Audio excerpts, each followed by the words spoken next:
Section 6. Israel, the Covenant, and the Tribulation of the Holy Land. Dumitru Duduman was not only shown visions concerning America and the Gentile nations, he was also taken into the heart of the ancient covenant, into the very land of Israel.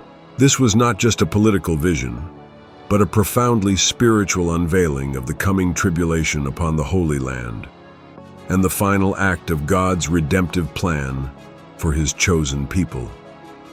While the nations of the world convulsed in fire and betrayal, Israel stood at the center of a much older war, a war over covenant, inheritance, and the long-promised return of the Messiah.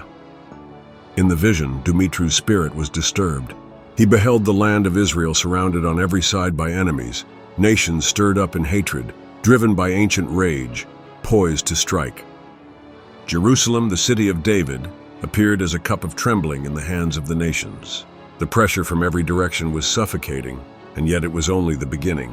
Then Christ appeared to Dumitru, not as a distant figure of glory, but as a sorrowful, grieving Lord whose heart was torn for his people. "My people have returned," Jesus said, "but not in holiness. They brought their sins back with them. I will take peace from this land. Tribulation will shake them. Then they will turn to me." The message was clear. The return of the Jewish people to the land of their fathers had been fulfilled, but their return to God had not yet come. The people had reclaimed the soil, but not the covenant. They had rebuilt cities, but not the altar. The Messiah they had long rejected still waited with open arms, but his coming would be preceded by fire, war, and shaking.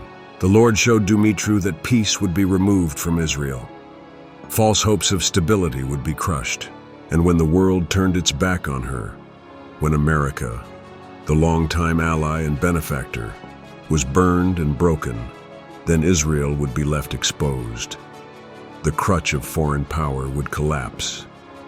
Surrounded by enemies, betrayed by the nations, and shaken by war, the Jewish people would finally look upward. It would be through this suffering that the eyes of Israel would be opened.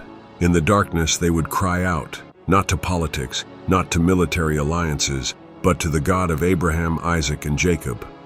They would remember the covenant made long ago on Sinai. They would remember the promises spoken by the prophets. And in their desperation, their Messiah would come. But before that glorious return, there would be siege. Dumitru saw the movements of Russia and her allies, maneuvering for dominance over the Middle East. The land of Abraham would groan under pressure. The Temple Mount would be surrounded by hatred. The prophetic words of Zechariah would echo into fulfillment. "Though all nations come against Jerusalem, I will make her a burdensome stone." Still, God's promise would not fail. Dumitru heard the Lord say with deep fire and love, "I shall defend my covenant. My fire shall surround my chosen ones. Even in wrath, I shall remember mercy." God's judgments are never void of hope. His wrath never forgets his word. Though he disciplines, he also redeems. The Lord would preserve a remnant in Israel, those who feared his name, those who would finally see Jesus not as an impostor, but as the long-awaited Son of David. And when they cry out with broken hearts, "Blessed is he who comes in the name of the Lord," the sky will split and the Messiah will descend, not in humility this time, but in glory and vengeance and triumph. Dumitru saw that just as America's destruction would provoke the world into a final unraveling, so too would Israel's tribulation usher in the fulfillment of the messianic promise. The stage of human history would be reset. The enemies of God would gather like a swarm of locusts, but their end would be written already. The one who watches over Israel neither slumbers nor sleeps. And in the end, every knee will bow before the King, first rejected, finally revealed. Thus the tribulation of Israel was not the end of her story. It was the final chapter before restoration. Before the world's eyes, the covenant made with Abraham would be confirmed in blood and fire, and the king would return to his own.